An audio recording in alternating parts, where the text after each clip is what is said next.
2 here on College Football Addiction. We're just a couple of days away. Actually, there is a game on Thursday night. The Thursday night slate sucks this year. Not to get on a rant, but there used to be like a good ACC or Big 12 game that you get thrown in every once in a while. It's terrible this year. So I guess we're a day away from football, but just not really. We're a couple of days away. I am so disappointed in you right now, TJ. I know, but there used to be several games on. Now it's like one game every week, and it's good, sir. Good, sir. We have Maction and Conference USA less than 2 weeks away. Well, and it ain't here yet. Thursday and Wednesday night football, which Fear the Macoon. It's gonna be fantastic. Kennesaw State versus Louisiana Tech on a Wednesday night. I mean, what more could you want in the world of college football? This week is Sam Houston State. All right, you're getting flexed on by Arch Manning of all people and New Mexico State. That's and and it's 9 p.m. So I got to stay up till midnight to watch this too. Like, thankfully, I mean, I said I was going to watch the MLB playoffs yesterday, and I watched 0 innings of it, but. Maybe I'll put on some playoffs or something. What's the Thursday night game? What's the NFL game? It's Los Angeles versus somebody. The Rams are playing a team. I think it's. Is it San Francisco? Oh, it's San Francisco. 49ers. It's 49ers. Okay. But it could be the Mac Jones-led 49ers again. Yeah.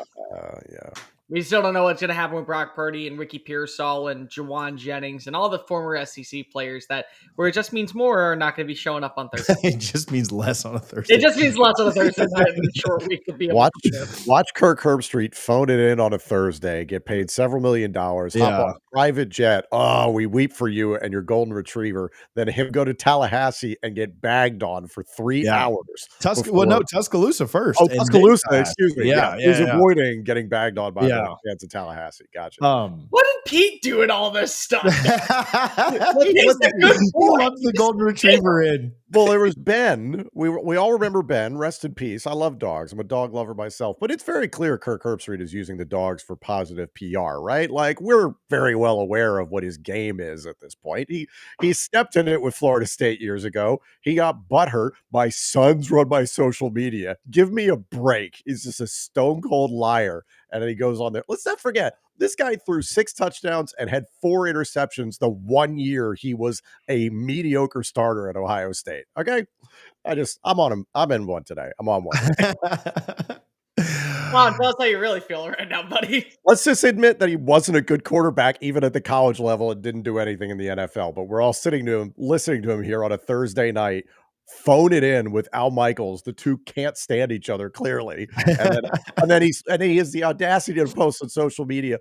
Oh, here's my travel for the week. Oh, man, it must be so hard getting on a private jet. Oh, it's so hard. Oh, God, going directly to your destination, not having to deal with security or any of that stuff. Oh my God, how do you survive the 6 months out of the year you do any legitimate work? You just wouldn't understand how tough it probably really is. I wouldn't understand. I just wouldn't understand. So speaking of Kirk Herbstreit, he's going to be at Bama versus Vandy this upcoming weekend, or at least starting off the week. Let's go there. Take it away, Cole. You're the SEC guy. Bama, Vandy, what a game. What a matchup. What a disrespectful line to the Commodores, who, let's just also remind everybody, could clinch a bowl bid before October 10th. Which is mind-boggling to think of in the grand scheme of what has been Vanderbilt football. Vandy's a good team. This is not your mom and pops. This isn't even pop-pops and granddad and grandmama's old Vanderbilt team. This is a version that absolutely can hold its own against Alabama. And I implore you all to look back at the games that we saw with Vanderbilt this past year in South Carolina, in Virginia Tech, Georgia State. You can even throw in Utah State, who was able to get a backdoor cover last week. And find me a scenario where if you took off that golden dome and put instead a Michigan logo or a USC logo, you would not give more respect to what that roster is. But it's Vanderbilt, so of course we go ahead and crap on them and don't give them the righteous due. Again, Alabama's going to get Vanderbilt's first best punch. Nobody in Tuscaloosa is sleeping on this game. I've talked to people around the building. I've talked to people who are in the know. This has been circled on Caitlin DeBoer's calendar for the last 9 months. Everyone knows that this is a game that you have to win. And it's not because of what happened last season. Because of what happened last season was dreadful. You played more tempo. You rushed some throws. You had a couple of really, really bad turnovers at ill-advised times, including the big pick. But the reason why this game is circled is because there are things that just do not happen at Alabama. You can not win a national title and still be considered a good coach. Losing to Vanderbilt in back-to-back years is a non-negotiable. And so that's why Kalen DeBoer has had this game circled. Alabama, how do you respond coming off of an emotional win and a very promising win against Georgia? But this time it's in your backyard. Remember, the same scenario is set on up from last season. You beat Georgia in your home turf. You find a way to be able to put yourself in the forefront of all college football chatter. And then unfortunately, you slow things down. You don't get up for Saturday morning, and they take the goalposts all throughout Broadway and dump it into the Cumberland River out in Nashville. That was what we saw because of, again, Vanderbilt had a better game plan. There are things that Vanderbilt does extremely well that is going to hurt Alabama. Number one, they have a great run defense. Alabama cannot run the football efficiently to save their life right now. Number two, they win the time of possession. They are one of the best teams this year when it comes to time of possession. They methodically are able to milk as much clock off the time as possible, and then they force other teams to play with a more up-tempo approach. The other thing that's really important is that this is a high-tempo scoring team. They are physical in between the trenches. They are scrappy. They are not afraid to go ahead and hit if you're Vanderbilt, but Diego Pavia has gotten better as a passer. He is not afraid to let it fly downfield. 14, 18, 25 yards and into the breadbasket of Junior Sherrill or Trey Richardson or Eli Stowers, his tight end. So the explosive plays that we saw last week that almost beat Alabama could very well be on display with a more seasoned veteran receiving core that is not going to drop many balls. They live in the ability to win on third down efficiency as well. So that's a huge strength to where they're going to be able to move the ball. They're going to be able to put themselves in prime position to at least capitalize and get some points. Special teams are going to have to play a big-time deal. The opposing side for Alabama, what's going to be really important in this game is, once again, Ty Simpson being surgical. That third down conversion. Alabama is top 10 in the country when it comes to third down conversion. And largely, that's due to what we saw last week against Georgia. To start off the game 8 for 8, to be able to be so clean and decisive with your play design, I think is really going to help Alabama set the tone. You're going to have a wide receiver, somebody outside of Jeremy Bernard, get open. And I mean, when they get open, they're going to have to make plays. Could be Ryan Williams, who, again, you'll take a drop if it ends up leading to 5 catches for 135 yards, maybe even a touchdown reception. Maybe it's got to be Isaiah Horton in the passing attack, but somebody has got to be able to take some pressure off of Jeremy Bernard. They also have got to be able to run the football more efficiently. I'm not saying that the play design with what you got in Ryan Grubb needs to be, a 60-40 balance of we're going to run the football versus pass the football. I'm saying that you have to be able to trust whoever is your top running back moving it efficiently on the ground in this game. And I think that your defense is going to have to be able to get a lot of pressure on Diego Pavia. The thing that we know about Alabama underneath Kane Woolmick, they've had struggles with mobile quarterbacks. They have. Tommy Castellanos, you could throw in last season, Alex Orji, when he came in for the Michigan game, talking about Jackson Arnold, Diego Pavia, they already faced off against him. Diego Pavia is their leading rusher out in Nashville. He can scoop. And so how do you prepare your defensive line to counteract any move where two is going? You're in lockstep with him. Remember, no Justin Smith for the very beginning of this game because of the targeting call in the second half against Georgia. No Quay Rousseau in this game. He's out with that ankle injury. He's going to miss probably a majority, if not all, of the rest of the season. So Alabama is going to have to find a way to keep Diego Pavia's best asset, creating second chance opportunities inside the pocket. And if he wins through the air, give a lot of credit to him. But if you are going to let him win on the ground, you're already having one foot in the grave, and you're about ready to have a second before you get into halftime. Thoughts on the matchup in the trenches here? Is it not quite as stark as maybe we would typically think of a Vandy Alabama matchup? I don't think so. Vandy's done a good job of not only... Nope, I don't think so. Vandy's done a really good job of protecting Diego Pavia this year, and they've also done a really good job of making sure they win their one-on-one battles. I think that Alabama's defensive depth, the one question that you've had this entire season is who do you think is going to come on in and replace anybody that is dealing with an injury? Remember, Tim Keenan was out for that game against Florida State. It felt like there were multiple moments where they were just bulldozing past Alabama's defensive line. I think that could be something that you have to worry about in this game because of you don't have a good replacement for Justin Smith, and you don't have Quay Rousseau's great replacement in that outside linebacker pass rushing role. So the trenches are going to be detrimental. The thing that I think most important, though, is if you make Vanderbilt beat you through the air, that's one thing, because you got a secondary that can still make plays and create turnovers. And I think that they will get at least one turnover in this matchup, simply because of the explosive plays of Pavia. He's not afraid to let it fly a little bit. But Pavia is their leading rusher. So how do you turn it to where Vanderbilt is going to have to trust somebody else on the ground to get the ball rolling? And I'm not saying that it can't be Pavia from time to time, but when he's having 294 yards and Cedric Alexander with almost the same amount of carries as 243, while both of them can easily average over 4.5 yards a play, you got to be able to trust that when you have a quarterback that is so explosive with his legs in the open field, he's going to beat you. So I just personally think that in this matchup, for Alabama to win, they're going to have to eliminate basically Pavia's best asset. How well do you if you have to predict it now, we'll predict the game in a minute. How well do you think they can do that? Having seen Tommy have a good game in game one, different styles, but mentioning what Pavia did last year, what Orji did last year,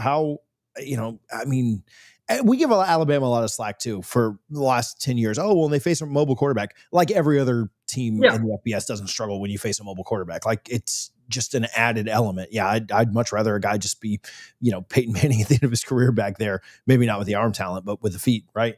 But they have shown a consistency the last couple of years to live up to that, kind of questioning that people have of them doing it.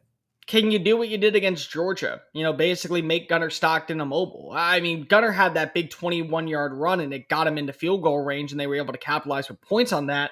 But outside of that, he had, what was it, if I'm not mistaken, 38 more yards, 22 more yards. So he only had one carry after that for positive yard gain. So that's where I'm going to be wondering is maybe you are going to see him run it 14 to 15 times in this game. But can you eliminate it from being gains of 11 and 12 to gains of 2 or 3? And then it's on second down, and now you're living in 3rd and 8, and you have to pass the football. Can your secondary be able to blanket Trey Richardson, who's been one of the best finds of the entire offseason? You still have that great relationship with Eli Sowers. Maitland Young is a name I haven't even brought up just yet. He can add value out of the backfield as a receiving threat. He can definitely add value as a runner. Junior Sherrill still is a very good wide receiver. Richie Hoskins has had a pretty decent year, averaging 11.9 yards a play. You got Martell Height that might be utilized in this matchup. For me personally, guys, I know that Alabama's not sleeping on this team. I hope that the national media isn't sleeping on this matchup at all because, Alabama does have a quarterback that I don't think is going to put the ball in harm's way because he's yet to do that this season. He truly has been about as perfect as you could ask for from a gunslinger mentality for someone that's going to be throwing it 31 to 35 times a game. He doesn't put the ball in harm's way ever.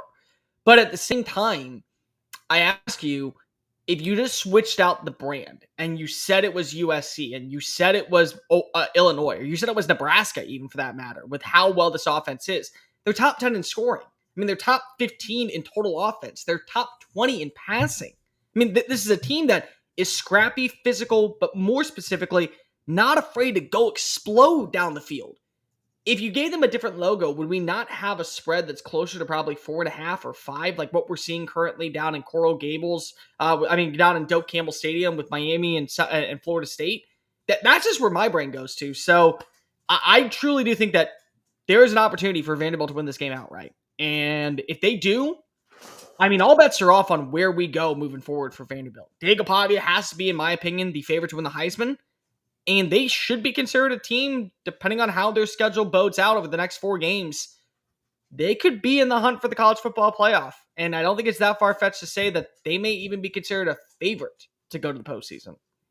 Yeah, you mentioned the spread. The one point I'll make is if this game was in Miami, if you take 3 from Florida State and put 3 on Miami, I think it would be similar. I think on neutral fields, they're pretty similar, about a touchdown. And then Bama gets a little more love for being at home. Right. Where they have been really good under DeBoer, let's be fair, like their struggles have typically come on the road, which they did a good job of overcoming last week. Tom, you got anything on this game or you want to predict it? I want to predict it because I agree the spread on this is really disrespectful to Vanderbilt. I think Vanderbilt covers the spread, but I do think Alabama wins the game. The over-under, I don't know how you feel about this, Cole. Like, I know I tend to lean more towards unders, but I feel like this is going to be a physical punch you in the mouth type of game. So 56.5, I kind of think it's going to be under that. I want to say like 28-24 in favor of Alabama. I don't know how you feel, but just this feels like a Haynes King Georgia Tech performance for Diego Pavia and company, just a little bit short. I think the revenge factor is pretty strong for Alabama having this at home. I think it's going to be a shootout. Really? Interesting. I just look at the way that this offense has gone against everybody else this year. I mean, the lowest amount of points Vanderbilt's had in a win is 31. And that was at South Carolina. 45, 44, 55, and 70 points. I mean, and I'm not saying that, again, they haven't faced off against an Alabama defense that held Kirby Smart's squad to under 21 points and under 375 total yards of offense. I'm not saying that they can't make this a close call. I just feel like that the thing that not enough people are paying attention to, because if you think of Vanderbilt as this slow, methodically anaconda, boa constrictor type offense that will suffocate you by winning with time of possession and physicality, they have the explosives over the top. And if you allow Diego Pavia to get a one-on-one matchup with Trey Richardson or Martel Hyde or Junior Sherrill or Richie Hoskins downfield, they're going to make you pay. So I think this is going to be actually a pretty high-scoring affair. I absolutely think Vanderbilt's going to beat that 10.5 point spread. I think that's ridiculously high. I just think Alabama, again, it's at home. It's a game that you know you got to win. You're not going to be overlooking Vanderbilt like you did last season. And I think that the other thing is you have a good game plan on how to contain mobile quarterbacks. And we saw a part of that last week where they were able to slow down Gunnar Stockton as a runner. They can slow down Diego Pavia. So I'm going to go like something along the lines of 30, 34, 31, 38, 34. I'll go 38, 34. I think Alabama does win this game, though. And it comes down to the fourth quarter. Ty Simpson just gets a really good play, and Diego Pavia throws an ill-advised pick. I think I don't know if it's as high scoring. I'll go with Bama to win this too. So maybe this means Vandy wins since we all pick them. I think it's going to be kind of like the FSU UVA game in that I think Bama jumps out to a lead and Vandy is able to continue to match, but Bama just gets it done one more time late in the game. So different modes of how they maybe get to a high point total. I don't know, but I do think that Vandy's having to, if Vandy could play with a lead, like if they could jump out to anything, 10-3 or 14-3, 14-7, whatever, I think that'd be great for them to be able to play with a lead because I think it complements what they want to do. But I, unfortunately for Vandy, think that Bama gets out to that lead and Vandy's having to play catch up all day. And they do that somewhat successfully. Like he's able to put him on his back and have a good day. I just think Bama's going to be too much at home. I worry a little bit about Vandy's secondary if they're not able to create pressure on Simpson and move his feet a little bit like Florida State was able to. I think he may have an ability to pick them apart. So I don't know, 34-27. They'll cover the spread, but Bama does just enough to get a win. Before we talk about Florida State and Miami, my game of the week for this week, let's pick some stuff on the Sleeper app. Get your Sleeper apps out now. Whatever we say here, go with the good picks and ignore the bad ones. But as I pull up my phone right now to literally put these picks in while we do them, let's start with, who do I have first there? Arch Manning. We'll talk about the Florida game here in a little bit. Top left corner, 217.5 passing yards in the swamp. I'll go first here. I let you guys go first a lot. I'll go more. I don't know that the Florida defense cracks. Like, I don't know this is the game where they finally just say, F this, we're out. So I think the Florida offense will have some things schemed up and score more than they have throughout the year. I'm not picking them to win. We'll talk about that game in a moment. But I do think that Arch has to throw a little bit more, and I think he does so. I don't know how successful they'll be running the ball against that Florida front, though it is banged up. So give me more on 217.5 for Arch's passing. I'm going to say more as well. I agree with you. I think Texas has a deficiency running the football in general. Florida is going to try to make Arch Manning beat them, probably. And I could still see his attempt number being pretty high in this game, and thus the yardage total being a little higher than usual. 217 is actually kind of low in the grand scheme of things. I know Arch has had his ups and downs this year, but give me the more. I will go with the less. I think if you told me 217 was the total number of yards, absolutely would go with that. He's going to have to run the football. We don't know the status of two of their top running backs going into this game right now. It does feel like both are trending upward, but still, I think that you're going to be forced to have to win with some one-on-one battles. You're not going to get the jumps that you want. I'll go with less. Bryant Wesco Jr. at Clemson. They're playing against UNC. It's on the road in Chapel Hill, 61.5 receiving yards. I'll go more on this. I know Clemson's been a dumpster fire, but if there's an ACC dumpster fire that's worse than them, it's everything going on with Bill Belichick. I do think that Clemson really tries to establish as much as they can in this to try and get some positivity through the rest of the year. So I'll go over. He's really dynamic. This could be one catch for him. I agree with that. I'm going to go more with Wesco. Again, kind of similar to Texas, the running game isn't really there. I think this is not entirely a get right game for Clemson, but it is kind of T-ball. Like they should be able to pick up this win comfortably and look like quote unquote Clemson again. And I think Wesco is going to be a reason why. I will go less, but because I think it will be TJ Moore that gets the more on this game. I think that he will be the one that has the breakout performance against North Carolina. This is a UNC defense that's giving up over 230 yards through the air per game. It just does not make me very impressed with what we see right now going on in Chapel Hill. For those keeping track at home, Moore is at 39.5. If we were picking both of them, I'd take, no pun intended again, I'd take Moore on both of them. So, Tommy Castellano's 176.5. We'll preview this game up next. 176.5 for Tommy, more or less. Total yards or passing? Just passing. I'll go less. I think that Miami's secondary at this point has proven to me enough to where you're going to have to win on the ground, and that's going to be enough of a challenge already because if this is the number 8 run defense, where I think that's a cop of crap. I think that they're actually probably the number 1 run defense in the country. So I still think that it's going to be less on both ends. TJ, you go ahead. I'm still thinking. Yeah, I'll go more. He had 152 against Bama. I don't really care what he did against the other two teams, but then he had 254 against Virginia. I think Florida State will have to pass. And Tommy even somewhat surprised me with in situations where it was a drop back, we know you have to pass situation. He still put the ball on the money at times. And obviously the 4th and 11 that got them to overtime, the one that Deuce bobbled in the end zone was still a perfect pass. He threw the ball a little bit better than I thought. Some of this may have to be rollouts because of Ruben Bain and those guys just coming like freaks off the edge. But I do expect Miami to score in this game, and I think Florida State will try to establish the run. I just don't know how much confidence I have in them doing that. So if Florida State's playing from behind at all, I think he's got a pretty good chance to go over this number, or more than this number, sorry. I think the only comparable data point, I wanted to look it up before I jump to this conclusion, is the USF game. Miami still gave up 274 yards passing to Byron Brown. He led the team in rushing attempts, and he only had 2 yards, sacked twice. It's kind of a similar model. It's just way better athletes for Florida State. I still think that you see Castellanos go more on his passing yards, but you do see Miami attempt to take away the running game, period, the quarterback run especially. And it's like, beat us with your arm, Tommy.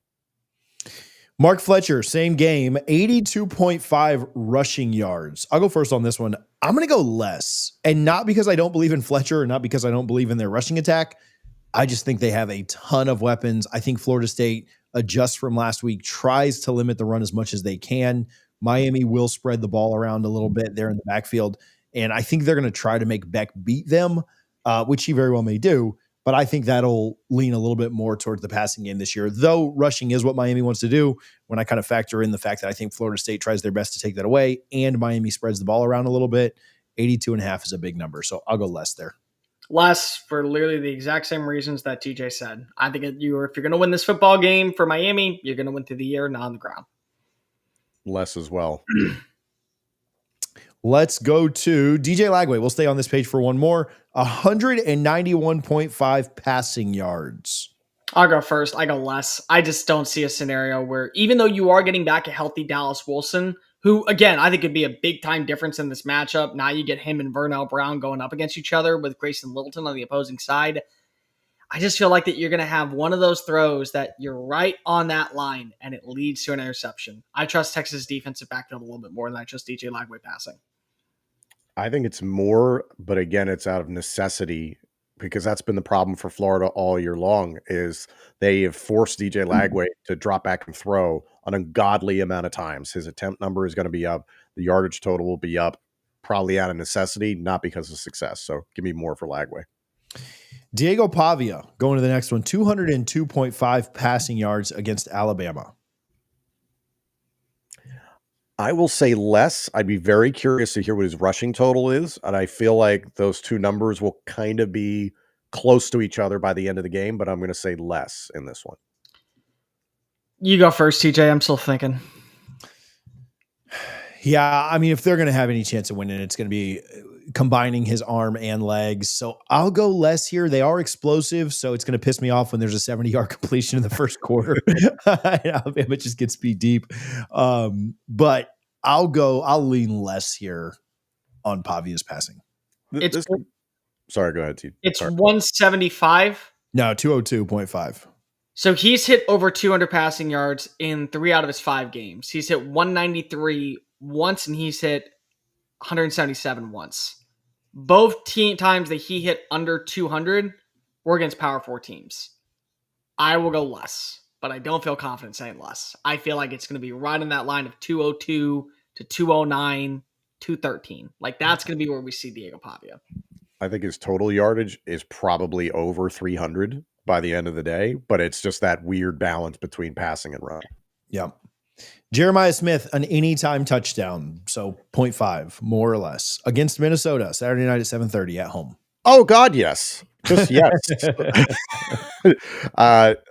It was interesting because, like, Cole, I know you and I like what Washington's all about. That wasn't much of a game out in Seattle. I respect PJ Fleck and what Minnesota could put on the field. I just think there's a huge gap.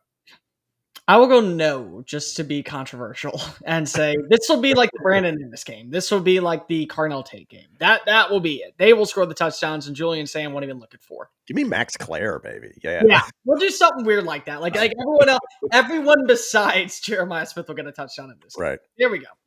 I'll go more because, yeah, I'm just not betting against him scoring a touchdown in most games, and certainly not in this one. Carson Beck, 236.5 passing yards. For the reasons I'm under on Fletcher, I'll go more on Beck. More on Beck because if it's the only way that I think you're going to win this football game. And yes, I said only way, which is going to piss off a lot of Miami fans. I'm going to say less, but not by a lot. It's going to be one of those razor thin margins because he's not exactly thrown for video game numbers in terms of passing yardage per game. The game against Notre Dame, I think he was right in that neighborhood. So give me just like a little bit under. Vernell Brown, 41.5 receiving yards. I can't remember what I did for Lagway. It's been 2 minutes and I still can't remember, but I'll go less on this one. I feel like I keep taking his more and he keeps letting me down. So I'll go less on Vernell Brown just because he's blacklisted. I will go less as well. I agree with that. More, just to be controversial. Ty Simpson, 2.5 passing touchdowns. I'll go less here, man. It's hard to have 3 touchdowns passing in a game. Not saying he can't do it, but they will run the ball once they get inside. If they can, I'll go less than 2.5. That's just a big number.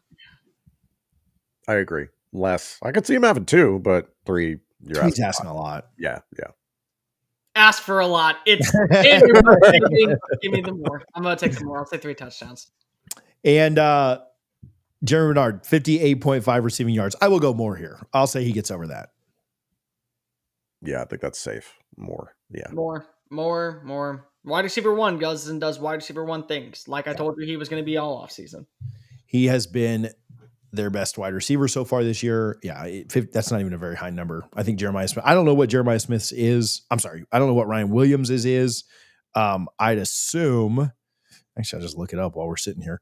I'd assume that the name power, 67.5. So the name power is getting him a little bit more than Bernard. And so Bernard's been better this year so far. So use our code CFA for 100% match up to $100. Check their terms and conditions because terms of use do apply. Tallahassee, Florida, Saturday night. Kirk making his private jet flight down from Tuscaloosa and coming into Tallahassee to call this game with Chris Fowler on ABC. Florida State comes in as a 4.5-point dog. You guys want me to go on this, or you want to start out, or what are we doing here? Just point. Florida State's up against it in this game. I think the most important thing in this game is going to be how much Gus Malzahn has left in the tank to scheme in this game. I don't think, and I said this against Alabama too, so maybe it's just me being a doubter and it'll work out really well. But I struggle to see, but Gus was really important in that game. Let's not kid ourselves. I struggle to see Florida State with their with the mismatch that Miami presents along the line of scrimmage, just lining up and physically beating the Canes this weekend. Could it happen? Absolutely. Football's weird and weird things happen. That Alabama result is probably the best data point we have of that for this team in the last 5 years. But asking them to do that again after what we've just seen from the Virginia game, which I do put stock into, but I'm not like, oh my God, fire everybody, season's off the rails just yet. I do think that you will need to rely on both coordinators, both Gus Malzahn, scheming things up and finding a way to neutralize maybe the best player in football right now, Ruben Bain, and Akeem Mesidor, and all of those weapons that they have on defense. You're going to need to find a way to keep them on their heels instead of their toes, which they did incredibly well against Alabama. Offensively, I thought they did really well against Virginia too. Different kind of athlete there. If they can do that and Florida State can continue to move the ball consistently, which right now Florida State has the number one scoring offense and the number one yards per game offense in the country. I understand that two of those came against Cupcakes. They looked really good against Bama and Virginia too when they played Power 4 competition. If they can continue to move the ball and continue to be consistent there, they'll give themselves a chance in this game. Defensively, kind of the same idea. Beck is really good if you're not moving his feet. And they did a good job of getting after Ty Simpson. They didn't do such a good job against Chandler Morris. I do think a lot of that had to do with scheme. I thought it was weird that Florida State never brought more guys down in the box, never tried to make him beat them deep. I think they will adjust that. I just wonder how effective they'll be. Can the front four get home? I'm just going to tell you, I don't think so. They haven't shown any kind of lick of a pass rush yet. Their best defensive lineman gets double teamed every single play. That's Darrell Jackson. Miami may not even need to double team, but they certainly have that luxury because every one of their matchups along the offensive line can beat the other guy across the line of scrimmage. And so I think they will have to get very creative with bringing guys down into the box, bringing pressures, disguising pressures, which Tony White has historically been good at. I just wonder how effective it truly is. If they can move Carson Beck's feet, if they can get him off rhythm just a little bit, I like the matchup in the secondary. I like what Florida State's secondary has been so far this year. I do think that this is a Miami offense that is completely fine with nickel and diming you down the field. I don't think that Beck is just trying to hit 60-yard bombs all day like maybe Lagway's offense tries to at times. So I do think that there is a path, but it will take both coordinators being I think you'll have to win both coaching matchups. Miami is really good. I still kind of say they're the best team in the country. They're the most impressive team in the country so far this year, despite what Oregon just did last week in Happy Valley, despite what Ohio State has looked like so far. I think Miami's been super impressive. Questions for Miami are, how do you handle being away from Hard Rock for the very first time? I think Florida State has shown that they will consistently get up. Shoot, they were like 1-5 at this point last year and sold out the game against Clemson, right? The fans will show up. They will be into it. Not that Beck is going to, not have been in big time environments and played in Austin and played in other places. Obviously, Jacksonville's a split crowd, but he's been there and done that, played in Tuscaloosa last year. I don't really worry about it so much for him, but can it make the difference in the margins? Can you turn a 3rd and 2 into a 3rd and 7 because of a false start or a delay of game or something like that? We saw Alabama struggle with that at times. There were at least 2 of those pre-snap things that I can remember. And so can you get that kind of same result because of the atmosphere, because of the crowd? Can Florida State start fairly quickly, which they've done in every game except for that Virginia game when they went down 14-0? If they can, and the crowd can stay into it, all you can ask for in this game is to give yourself a chance to be in the game late. You can't go down like Florida did early and us all kind of a blown ref's whistle away from going down 20-0 on a play that should have counted as a touchdown for Miami. So I think that's important for Florida State. You can't let the crowd be taken out of it early. I also don't know that Florida State's built to come back against a roster like this. They did a good job. Every touchdown they scored in the game against Virginia, they were trailing, except for the one where it was tied 14-14. I don't know that you can consistently go out and answer Miami and be playing catch up all day. So you got to start fast. The coordinators absolutely have to win their battles, which is not unthinkable. Like, I really like what Gus has done so far through 4 games. And outside of, the Virginia game, I think Tony White's been pretty good too. So I didn't love his scheme against Virginia. I think that will get adjusted. But those are the big questions I have in this one. Me personally, I look at this as a perspective of, you've got to be able to change the run defense in some capacity. You have over 200 plus yards on the ground at Virginia. they can gash you if you are Miami. And Miami has 3 running backs that all have proven that they can easily boot, scoot, and boogie like Brooks and Dunn in the open field and make you miss at the line of scrimmage. So Tony White's got to be better at that. I think what's going to be really interesting is that from the offensive side, can you see Mike Norvell and Gus Malzahn scheme up something that has Miami kind of slipping at the line of scrimmage? Because Miami is, in my opinion, yet to go up against an offense that is high tempo. And I'm not saying that Florida State's one of these teams that can absolutely just go gun to the metal, run 6 plays in under a minute the way that Tennessee does. But there are some things about Gus's offense that keep you on your toes, because if they get to the line of scrimmage fast, they reset the ball, they do a good job of mixing in a run to pass option kind of scenario, and then some design runs with your quarterback that maybe has Miami slipping at the line of scrimmage, and then you get into the open field for an explosive play. That's going to be a lot of ways I think that Florida State's going to have to win this football game. You're going to have to find somebody else outside of Deuce Robinson also. Robinson has been such a godsend for this team. You look at his numbers this year, he's done everything. And that's not to say that he can't do it alone, but I mean, just think about this for a second. He has 346 receiving yards.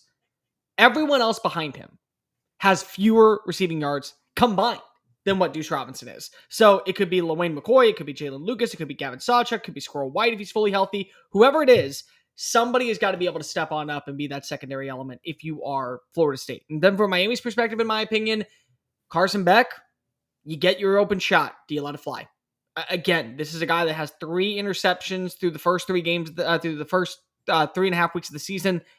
Can he do enough in this game to be able to gain a little bit more ground and maybe put Miami in a position where they don't have to just trust the rushing attack? They can go ahead and put it on his back of the shoulders. And he feels like that once again, I'm playing a more cohesive, balanced game of football. I very much think that those are some things that are just beneficial towards his success, and very well could be a reason why we are talking about Miami easily march on into Doak Campbell Stadium. Remember, this is their first road test too. So a lot of things going against them that could easily allow Florida State to get right back in this game. Can they set the tempo early on in this matchup to where they take the energy out of the crowd and then they're leaving for the exits in the third quarter? I have a feeling this one ends up feeling eerily like the Notre Dame game for Miami. And granted, first week of the season, both teams trying to figure stuff out, but I think we can retrospectively look back and say that was a damn good win by Miami. Now that what we know about Notre Dame, and CJ Carr had his very first start on the road, that sort of stuff. So there's a lot of variables you can point to, but I think you're going to see a very similar offensive approach by Miami in this game. In that game against Notre Dame, it was 20 of 30 passing for 205 yards, 6.8 yards per completion, 2 touchdowns, no interceptions for Carson Beck. And I mentioned we were talking about sleeper more or less, and I was like, I just think he's going to be less than what that total was. Forgive me, the number escapes me, TJ, but I just think this is going to be what Miami wants to do, and that's run the ball consistently. I don't think they're going to ask Carson Beck to do anything crazy, but every once in a while, Carson Beck can hurt you downfield. They have the athletes to burn you with explosive plays. I think Miami's going to stick to their identity in this one. I do give a lot of favor to Florida State, feeling like Florida State again this year, at least internally and within Tallahassee. I know they feel strongly about this. The game being on the road at Tallahassee, I think is going to be a factor. I still firmly believe Miami is the number 1 team in the country and the most well-rounded team in the country. Defensively, Miami is going to do whatever they can to take away Deuce Robinson. Not that I think he presents the greatest threat of any wide receiver in the country. It's not Jeremiah Smith. It's not DeCorian Moore. But I think you're going to see a situation where they being Miami, will be able to get pressure with 4. They'll load up the box, they'll take away the run, and they will make Tommy Castellanos beat them. So you then have to risk a handful of explosive plays here, but I worry about Florida State's ability to chain together long drives if they don't get those explosive plays. That being said, the spread, as we talked about before, is only 4.5. I think that makes sense. I still like Miami to cover the spread, and I think this thing winds up being about 30-21. Somewhere in that neighborhood. Cole? I don't like this spot for either team, more so because of, again, you have another bye week to look forward to if you're Miami, and then you're on the road for the rest of the season. And that's where I think it gets a lot of struggles. So you could easily use this as like a stepping stool to where it gives you the opportunity to drop a game later on in the year, and then it puts you in a position to where you don't have to worry about not making it to Charlotte. I think Florida State has a lot of things that need to be corrected, and they were exposed last week, and I just don't know if it's going to be able to be fixed in time to go up against Miami. I'm going to take Miami to win. I'm going to take Miami to cover. I'm going to go 30-24. I just think that it's a little bit too close, and then the very end of the fourth quarter, or start of the fourth quarter, Carson Beck makes a big-time play to Malachi Toney, gets to the back of the end zone. So, yeah, 30-24. Covers by 6. I think if this game's played 10 times, Miami wins at least 7 of them, but I'll be the homer on this one. I'll say Florida State wins 31-28. They find a way at home. Gus does just enough. He's saved just enough. And listen, I think what's interesting about this is that I don't think Florida State has seen a set of trenches like this. I also don't think Miami has seen an offense that's this capable either. And so as good as I feel about their defense, I don't know that I think they hold Florida State down as well as, even Bama did, right? Like kind of similar profiles there defensively. I do worry a ton about Ruben Bain, who I think is the best player in the country right now. Florida State's got to stay in third manageable, which they did very well. Actually, they've done that very well, all 4 games. I think Florida State, it's a repeat of 2021, 31-28, Florida State wins. Complete homer pick, home crowd, and Gus get it done. What do we have next? Make me if this one doesn't make me feel better, then nothing will. Florida and Texas. I'll at least probably go. Listen, I'm not even going to do my prediction yet, but I think I'll at least walk into the game feeling good because I do have a lot of confidence in Texas to do this. But Cole, I'll let you start. Texas's defense is going to be the storyline in this game. I think for the Longhorns perspective, I think Florida's defense is going to be the storyline in this game. And what's really going to be the bigger storyline is the third down attempts and the third down conversion rate. Neither one of these teams is good on third down. Both rank outside of the top 100 in that category. And you got a banged up Texas squad right now that is a little bit unknown when it comes to the running back situation. Are you going to see the adaptability of the wide receiver room? Parker Livingston, what's Emmanuel Mosley's status for this game? What do you got when it comes to guys like Ryan Wingo, Jack Andrews at tight end? Can you see that rapport and that relationship get a little bit more stronger for Arch Manning having a bye week, having the time to be able to kind of go back and look at the film, see what went right in that Sam Houston State game, and use that as a stepping stone to get you over the top? For DJ Lagway said going into this game that he feels confident that the offense is going to be turning the corner at any given moment. Is this the moment that it all comes together? And they are getting back a very good wide receiver in Dallas Wilson, who lit up the stat sheet throughout all spring football. And I even went as so bold to say he was going to be the Jeremiah Smith or the Ryan Williams of the SEC for 2025, because that's how talented of a playmaker he is. So there's no film on him, which is a really good thing if you're Florida, because if he ends up being as advertised coming out of high school when he decommitted from when he got out of his NIL deal and his eligibility waiver from Oregon to go on down to Gainesville, if he ends up living up to the billing, then by all means, now you have 2 weapons that are going to be really, really potent. I don't trust DJ Lagway in this game, and I think that's really what this comes down to on the stance of what would make me not believe that Vernell Brown and Dallas Wilson are going to have career days, because of I just don't trust DJ Lagway. I also don't trust the play calling of Billy Napier. Napier has got to realize at some point your best asset is your rushing attack. And I know that Texas has gone up against a very, very, very underwhelming stat of groups, but they're number 2 in the country in run defense right now. That does not make them the number 2 run defense team in the country, but they are number 2 based off of the numbers that they faced off against. I think if you're Billy Napier, you start to see any bit of confusion or a rattling because of the secondary is playing in press man coverage and taking away the elements downfield, and it leads to sacks. You got to turn to Jaden Baugh. Jaden Baugh, in my opinion, is your best player on offense right now. And I think that that's nowhere near, I think that, to be completely honest, nobody comes close to him when it comes to what his overall identity is and how he can play. He's barely been used in 2 of the biggest games of the year against Miami and against LSU. So if you're Billy Napier, you got to be able to say, listen, damn what the numbers say, we got to be able to trust what we know and what we're good at. And that is trusting a guy to get into the open field, make contact past the line of scrimmage, and force at least 2nd and 6, 3rd and 1, get a fresh set of downs, be able to constantly move the clock, avoid third down as much as humanly possible. For Texas, on the opposing side, can you protect Arch Manning? Can you give him time to throw downfield? Because the wide receivers, I think, are all starting to find their stride right at the proper moment. And this is before Red River. So again, another major game that is going to do probably carry a lot of weight when it comes to the status of either squad going to the college football playoff. It's a look-ahead game because if you know that right now you see a susceptible Oklahoma squad that doesn't have its starting quarterback in John Mateer getting ready to go send out Michael Hawkins for round 2 underneath Ben Arbuckle, and this may or may not end up being something that can really hit or maybe end up hurting you at the very end of the process. So I look at this game as, can you make sure that you control the variables at your attempt? That means making sure that Arch is not thrown into triple coverage, that third down conversions are becoming more like 2nd and 6s that are simply turned into first down moves. Those are just things that I think are necessary for this Longhorn squad to win on the road. I think that you're also going to need a turnover on both sides. I think that if you are Texas, you're going to need DJ Lagway to go ahead and get the ball back to you in proper field position. I think if you're Florida, you're going to need Arch Manning to get the ball back to you in Texas territory. And then you're going to have to capitalize and get at least a touchdown out of it. So the 3 main things that I think will decide this game: number 1, who's better on third down; number 2, which team is more efficient on running the football to convert first down conversions; and number 3, which team wins the turnover battle. If you tell me that Texas is able to get 3 to 4 turnovers and they still lose this game, I will be flabbergasted. And that just shows that, honestly, in the world of college football, anything can happen on a Saturday, including the most easy bets becoming the things and the hindrances that set you aside.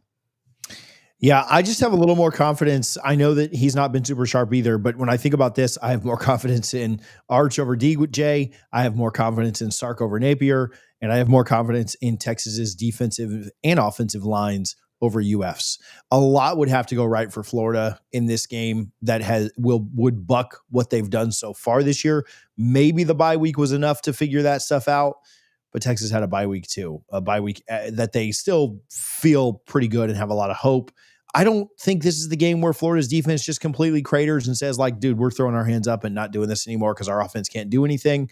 But I just don't think that there's enough for Florida to win. I like Texas 24-13. Tom? I think this is going to be a rock fight. I think this is going to be Texas 20-13. I think it's going to be a little rough to watch. I think you'll see some explosives here and there, but both these teams fail to finish drives. I'm taking Texas because Florida has given me no reason to believe in them.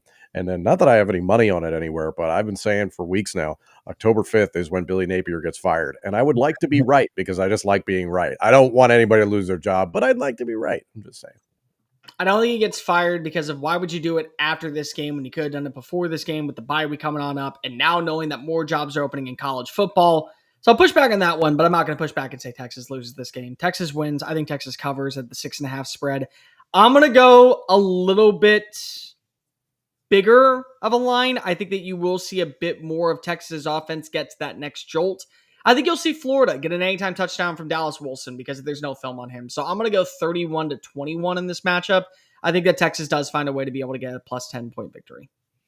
We are running a little low on time, so we'll go quicker on these. But Cole, SEC is where this one's staying. Mississippi State with a good performance against Tennessee last week. Can they follow that up against Texas A&M, who some people are picking to go to Atlanta? Listen, there's a reason to believe in Texas A&M at this point. The culture's changed. The narrative has changed. They have a great rushing attack. The passing game has been phenomenal. And credit to Derek Miller, the GM down there, to find 2 receivers in Casey Concepcion and Mario Craver, who have done everything possible to at least make this a more high-tempo unit and a dynamic overall offensive identity that was missing last season. For Mississippi State, what do you got left in you? I think that's going to be the big storyline in this game, because if you lose an emotional game at home in overtime, you take a good Tennessee team down to the wire, you deal with some injuries in the process, but can you do this on the road now? Can you go into an environment that's going to be a night game, it's going to be a blackout game, everybody is celebrating what is now going to be, one of the historic moments of Texas A&M football, to where they potentially start off the year 5-0. Can you be the reason why A&M is rattled? The thing about Texas A&M is they've always had their struggles showing up in the games against the unranked opponents. They'll show up when they face off against a top 25 team and they see the number attached to it, but they always seem to play with their food a little bit too close for comfort, and that's how we get to games where you're losing to Appalachian State. You're losing on the road in Starkville. You're making things go to overtime against an Arkansas squad that's about ready to fire its coach. I mean, that's just been the narrative around Texas A&M for a while, and so I wonder if that's going to change. Marcel Reed throws a very good deep ball.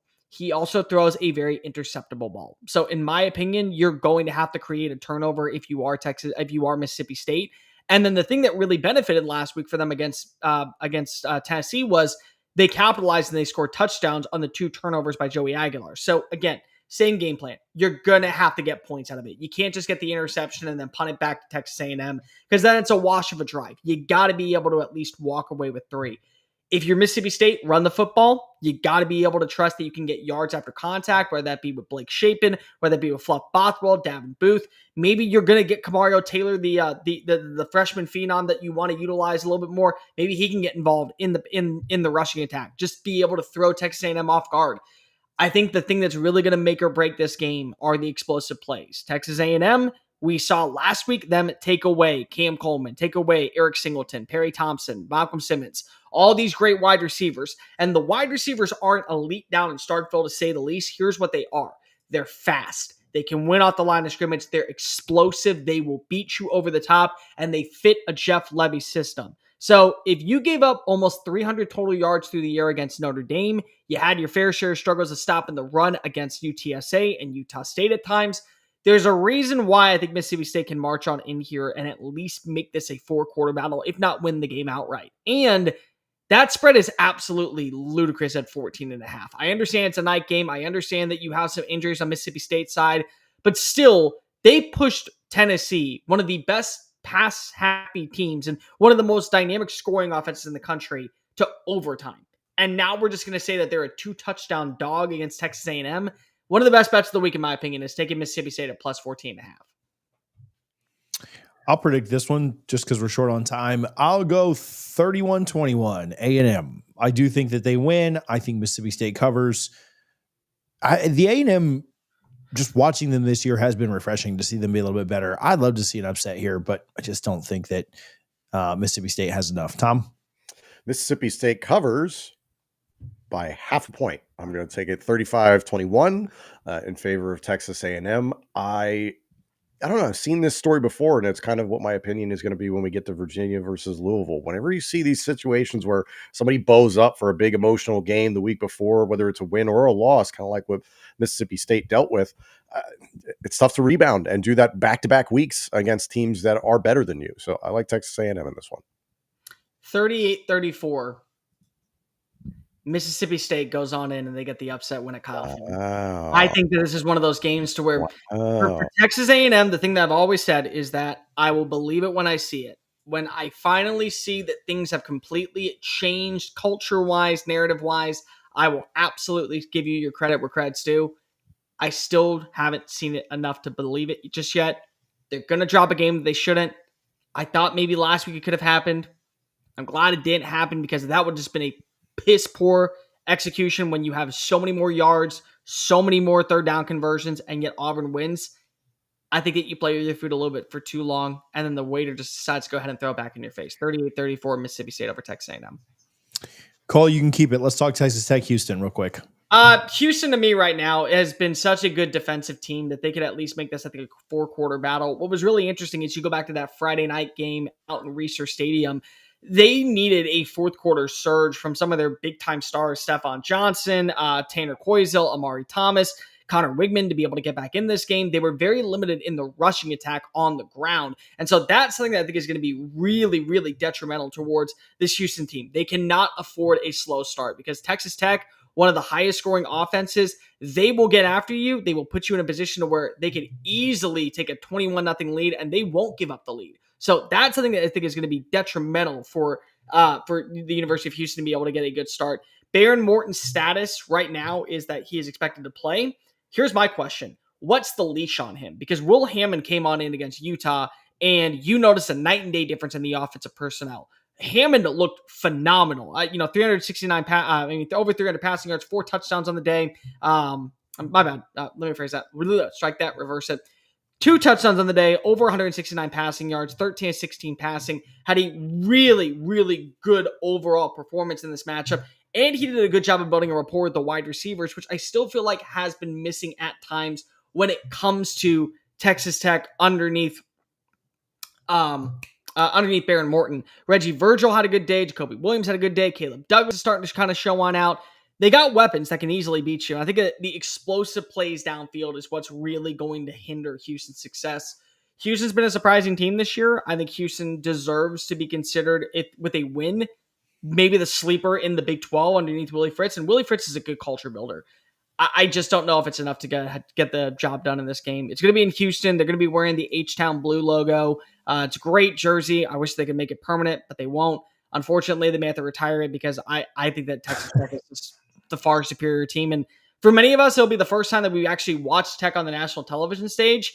It'll be a performance to remember, and it'll be one to say whenever we see the next top 10 rankings, why is Texas Tech so high? Because they were able to do dominance out in TDECU Stadium.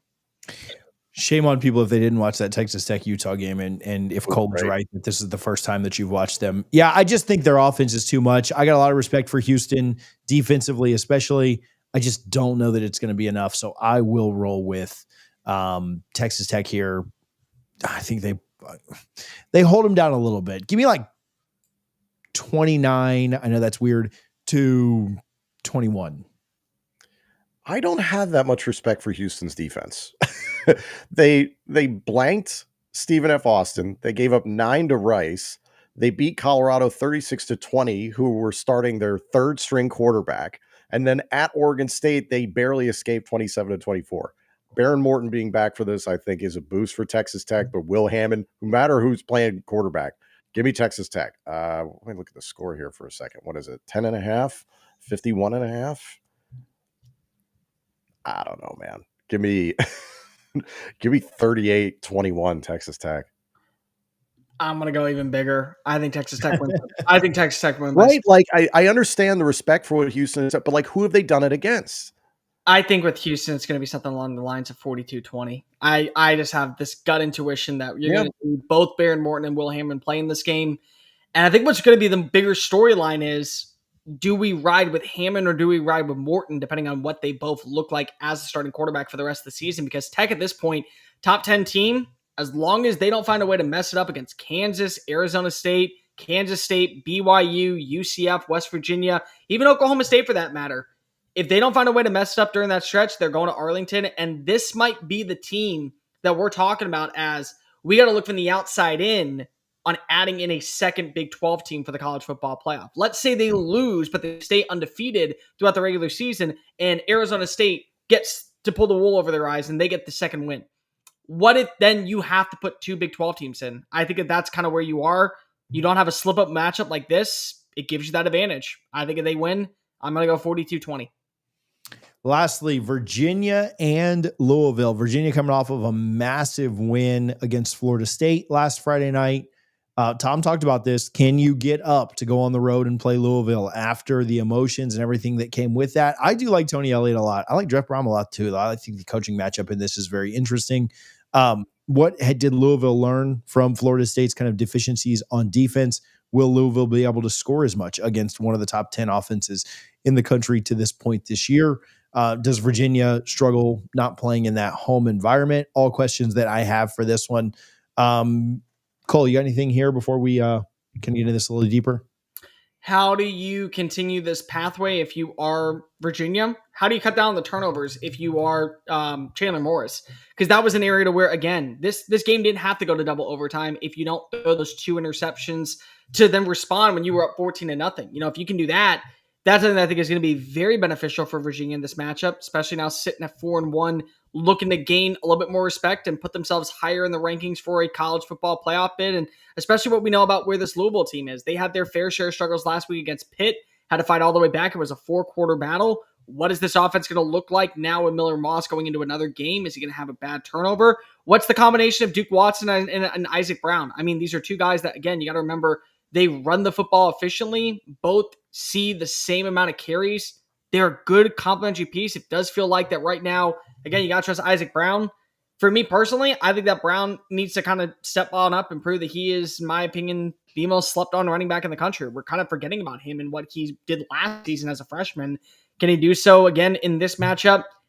And remember, this is going to be a game that's at home. And it's a game that's going to be played 2:30 in the afternoon. You kind of want to be able to put yourself in a position where you know that you're now the favorite outside of the top 2 in the ACC. Like, that's where I'm at, because if Virginia is able to go ahead and get that job done, and they get to 5-1 at this point, going into their bye week. They got a game against Florida A&M afterwards. I mean, maybe we got to start talking about what Chandler Morris can be and what this Tony Elliott-led roster is going to have heading into a big-time kind of closing out of the month of October. Tom, you want to predict this one? Then we'll go around the horn and get out of here. Yeah, I think the road win at Pitt impressed me with Louisville, but they still, it's clunkiness. Easiest thing in the world if you got a quarterback who's looking a little bit shaky and you have a stellar running back. I loved what Isaac Brown did last season. I've been stunned that they haven't leaned into him as much as they could have this season. So I think do the easiest thing for your quarterback. Lean on your stellar running back. Give him some easy throws. I do think this is close. I think Virginia still plays up, but give me Louisville 30-27. And here's the thing to remember. Louisville could finish this stretch undefeated, then get a bye, then go to Miami. So they have a lot of incentive to finish strong and take as much time as they can to get ready for the Canes. Yeah, as a Florida State fan, I've consistently watched teams that should not have beaten us fall flat on their faces the very next week. And this is the ultimate spot for Virginia to do that. Riding high, have an incredible performance. I think they play up, but not up high enough. I like Louisville to win this 30-24. I think that Louisville has 3, maybe if you can even say 4, with Braxton Jennings at running back, exceptional running backs right now in their backfield, to where you can go to the outside, you can go with physicality, you can go with finesse, you can go with pass catching skills. Isaac Louisville has it at home. Again, I agree with TJ. It's one of those games where the momentum is all now favoring Virginia for what they were able to look like. Now it ends up being where you come crashing on down, and the sugar rush is over. Here comes the crash and burn, and you gotta go take a nap. Yeah, I hope for the opposite. I will say that. I would like to see Virginia win this. It'd be good for my team. I've seen it too often where a team beats you and then you get even more frustrated when they get blown out or something the next week. I don't think they get blown out. I don't think they have enough to win on the road. The Power 2. Appreciate Sleeper for their support. Appreciate you guys for tuning in live. We will be back next Monday at noon and then Wednesday to preview more games. I am excited for the weekend. You guys have fun. We'll talk to you soon.